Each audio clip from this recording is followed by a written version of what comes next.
So before we start the panel, I have been asked to set the stage on where we are today with, or before we look into the future of where we are. And I thought there'd be no better way to articulate where most industries are with our vision of our digital twin, as well as how it relates to XR by talking about this innovation adoption curve.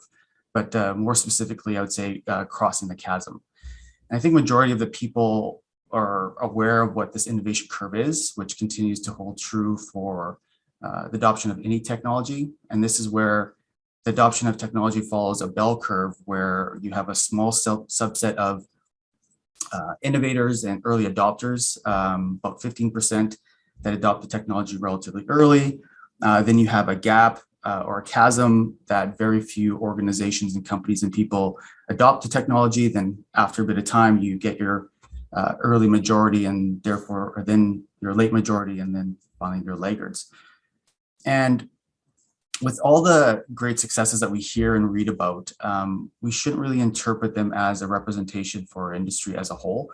So even though there's some great potential with digital twins and XR, the successes that we're seeing are really focused on the innovators and early adopters and not, I would say, a reflection of the industry as a whole.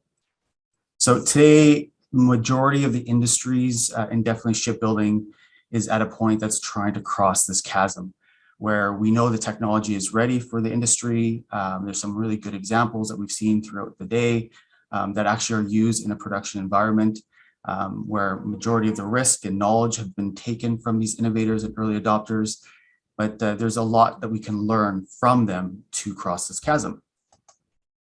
So I thought I would run through a very small set of examples. We've seen some great examples today, so I'm just going to move through these pretty quickly as they're more shipbuilding focused, but these are all being used in production. So we've seen a lot of examples with VR, with design reviews, operation reviews, owner reviews, and quite a few training scenarios that we've seen.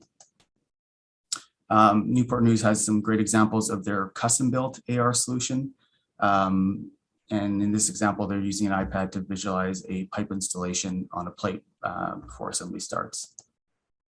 Some great examples of using AR to capture knowledge and skills, which in this case, it was of a dying art of line heating of forming plates. So if you understand shipbuilding, there's definitely an art form more than an art to form plates with your heating.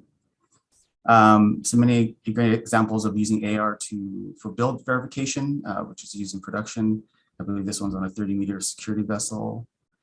A lot of examples of training simulations with the trades. So this is an example of training painting and coating processes.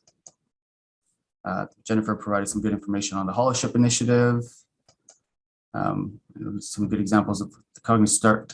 This is actually one I thought was quite interesting, where you have a subject matter expert talking to you with a HoloLens and walking a on-site technician through some specific activities. There's also examples of using XR to automatically design a pipe for pipe spool for a replacement. So they're just scanning it and it actually is designing the pipe and giving you the information to construct it or fabricate it. And there's many more great examples out there. It just hopefully kind of gives you an idea to set the stage.